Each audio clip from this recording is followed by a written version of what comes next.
नमस्कार, मैं प्रियंका। आप देख रहे हैं 4 PM। अमेठी और रायबरेली से तस्वीर साफ हो चुकी है। रायबरेली से राहुल गांधी और अमेठी से किशोरी लाल शर्मा ने नामांकन दाखिल कर दिया। ये वो दो हाई प्रोफाइल सीटें हैं जो कि लगातार सोशल मीडिया पर ट्रेंड कर रही हैं, ट्विटर पर ट्रेंड कर रही हैं और उसी के साथ खबरों में ट्रेंड कर रही हैं।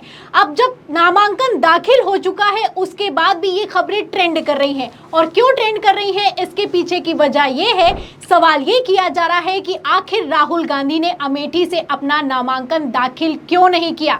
सवाल नंबर 2, आखिर प्रियंका गांधी ने क्यों रायबरेली से अपना नामांकन दाखिल नहीं किया। इन सब के बीच कई सवाल और भी खड़े हो रहे हैं कि क्यों स्मृति ईरानी वर्सेस राहुल गांधी नहीं हुआ।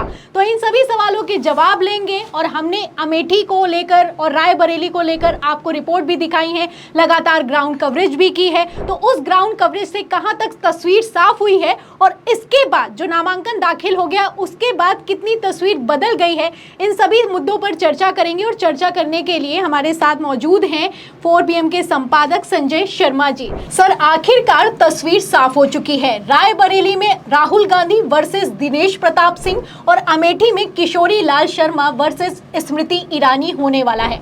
आपको क्या लगता है, कहां ऊंट किस करवट बैठने वाला है? देखिए, रायबरेली में तो चुनाव बचा ही नहीं। आप मेरे साथ थे, हम लोग गांव में घूम रहे थे रायबरेली में, पूरी टीम के साथ थे। तो एक बात हर गांव में एक बात सामने आ रही थी और लोग कह रहे थे कि अगर गांधी परिवार का कोई भी व्यक्ति यहाँ से चुनाव लड़ा तो चुनाव है ही नहीं, गांधी परिवार तो घर बैठे चुनाव जीत जाएगा। तो रायबरेली में गांधी परिवार इतना रचा बसा है कि वहाँ पे चुनाव जैसी कोई चीज़ नजर ही नहीं आएगी। दिनेश प्रताप सिंह, जितना सोनिया गांधी का और दिनेश प्रताप सिंह का मार्जिन रहा था, ये निश्चित बात है राहुल गांधी अपनी माँ से ज़्यादा वोटों से जीतेंगे, जो मैं रायबरेली का माहौल देख के आया हूँ। अब आई बात अमेठी की जी। किशोरी लाल शर्मा मेरे ख्याल से 99 से गांधी परिवार के साथ अमेठी और रायबरेली में रचे बसे हैं। मेरी एक लंबी बातचीत हुई थी एक बार किशोरी लाल शर्मा से कि कौन से मोहल्ले में, कौन से गांव में, कौन से ब्लॉक में कितने कांग्रेस के लोग हैं किशोरी लाल शर्मा को नाम से जानते हैं। जी, जी, जी। तो अब एक मुद्दा यह भी हो सकता है कि एक इंसान वहाँ पे 23-24 साल से काम कर रहा है और मुझे लगता है कि किशोरी लाल शर्मा को जिताने के लिए राहुल और प्रियंका दोनों कई सभाएं कर सकते हैं। वो सभाएं बड़ा असर डालेंगी। आज भी देखिए, जैसी उतरी सबसे पहले प्रियंका गांधी उनके समर्थन में भाषण देने के लिए किशोरी लाल शर्मा के चली गई। तो मुझे लगता है कि दोनों जगह पे स्मृति ईरानी को थोड़ी मेहनत करनी पड़ेगी। ऐसा नहीं है कि वहाँ पे जैसा रायबरेली का माहौल है ऐसा स्मृति ईरानी को कमेटी में मिल जाए कि भाई हमें मेहनत ही नहीं करनी। किशोरी लाल शर्मा भी फाइट देंगे। अगर गांधी परिवार जुटा किशोरी लाल शर्मा के लिए तो वहाँ भी एक रोचक परिणाम देखने को मिल सकता है। थोड़ी देर को कल्पना करिए कि प्रियंका और राहुल की अपील का असर पड़ गया अमेठी में। कल्पना करिए अगर स्मृति ईरानी हार गई तो एक मैसेज बड़ा होगा कि हमारे लिए जो हमारे PS की तरह काम करते थे, हमारे निजी सचिव थे, उन्होंने हरा दिया स्मृति ईरानी को। तो ये मैसेज बहुत बड़ा हो जाएगा कि अगर ये सब कुछ हो गया तो। सर, स्मृति ईरानी ने कई बार कहा भी कि राहुल गांधी को कुछ नहीं पता है, राहुल गांधी को यहाँ की गली नहीं पता है, राहुल गांधी को ये नहीं पता है, वो नहीं पता है। अब उनके सामने आ गए किशोरी लाल शर्मा, जिन्हें सब कुछ पता है और यहाँ तक कार्यकर्ताओं के भी नाम पता है और कौन सी गली में कौन रहता है ये तक पता है, ये तक जानकारी है। समस्याओं को भी अमेठी की अच्छे से समझते हैं। तो टफ फाइट तो होने वाली है। अब ऐसे में स्मृति ईरानी क्या करेंगी, उनके लिए बड़ा सवाल खड़ा होता है, क्योंकि उनका तो सर सिलेबस ही बदल गया। अब जो रट कर राहुल आई थी, अब राहुल की जगह किशोरी लाल शर्मा कैसे रिप्लेस होंगे?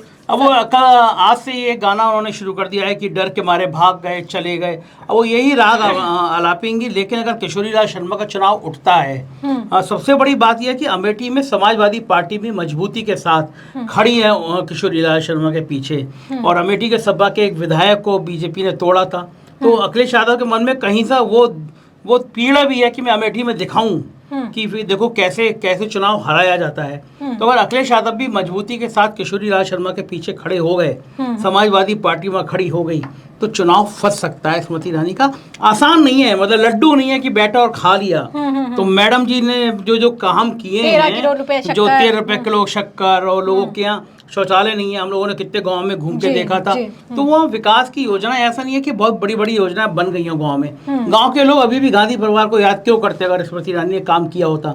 आती थी मोहतरमा कुछ लोगों के संग घिरी रहती थी, चली जाती थी। लोगों को दर्द है ये कि हमने तो शक्ल ही नहीं देखी स्मृति ईरानी की। वहाँ के लोग तो ये कहते हैं, आपके सामने गांव में कह भी रहते हैं। तो इतना आसान नहीं है कि चुनाव को एक तरफा हम लोग मान लें कि भाई स्मृति ईरानी और किशोरी लाल के बीच में चुनाव नहीं है। जो रायबरेली जैसा सीन है, ऐसा वहाँ पे नहीं है। और सर ये भी कहा जा रहा है, जब से नाम निकलकर सामने आया किशोरी लाल शर्मा का, तो बड़े बड़े पत्रकार हैं, लेखक हैं, वो भी सोशल मीडिया पर ट्वीट कर रहे हैं और लिख रहे हैं कि बिल्कुल सही किया, क्योंकि स्मृति ईरानी के मुंह लगना राहुल गांधी के स्टेटस को सूट नहीं करता है। क्योंकि स्मृति ईरानी जिस तरीके से राहुल गांधी को ट्रोल करती हैं, झूठ तक बोलती हैं और कई बार तो ऐसी बातें करती हैं कि लगता है कि वो गाली गलौज तक गिर जाएंगी। तो ऐसे में स्मृति ईरानी को नहीं मुंह लगे और रायबरेली से अपना नामांकन दाखिल किया, वो ज्यादा अच्छा है। आपको क्या लगता है? देखिए, स्मृति ईरानी तो प्रधानमंत्री मोदी के खिलाफ भी बड़ी अभद्र भाषा का इस्तेमाल कर चुकी हैं एक दौर में।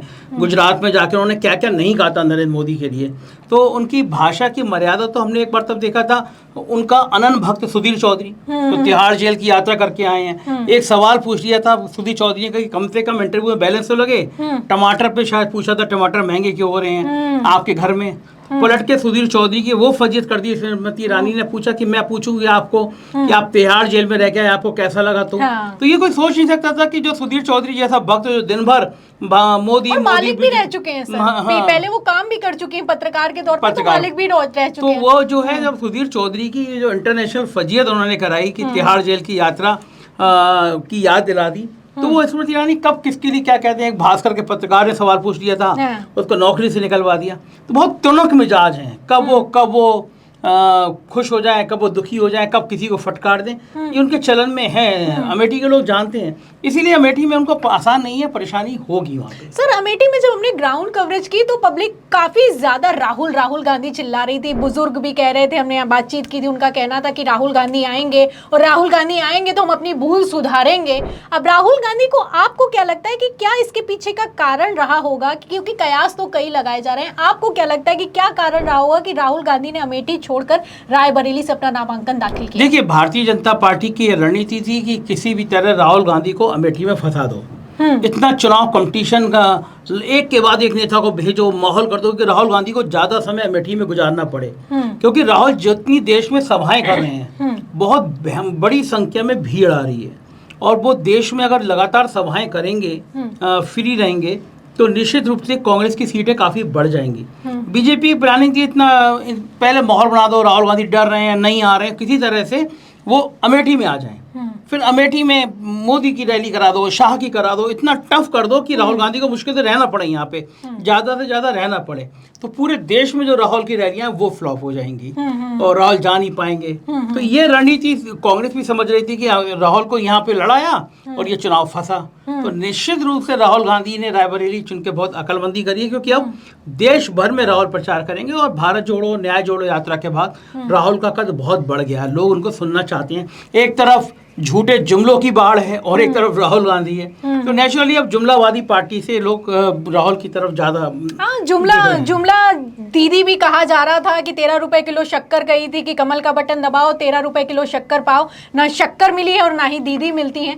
खैर सर, आपको क्या लगता है कि इसके पीछे की वजह क्या रही होगी कि प्रधानमंत्री नरेंद्र मोदी से लेकर योगी आदित्यनाथ, स्मृति ईरानी लगातार यही चैलेंज करते आए कि राहुल गांधी अमेठी में आओ, राहुल गांधी अमेठी में आओ। और आज जब रायबरेली से नामांकन फाइल कर दिया राहुल गांधी ने, उसके पहले भी प्रधानमंत्री नरेंद्र मोदी ने बंगाल में मंच से खड़े होकर ये कहा कि राहुल गांधी हमेशा कहते घूम रहे थे डरो मत डरो मत। अब कितना डर गए हैं कि अमेठी से भागकर रायबरेली चले गए हैं और वहां पर तो भाषाई मर्यादा तक तार तार कर दी। पीएम मोदी ने कहा कि कांग्रेस की एक बड़ी नेता जो कि रायबरेली से डर गई थी, पहले भागकर चली गई, अब राजस्थान में से राज्यसभा में जाने वाली है। तो सोनिया गांधी के लिए इस तरीके के शब्दों का इस्तेमाल किया।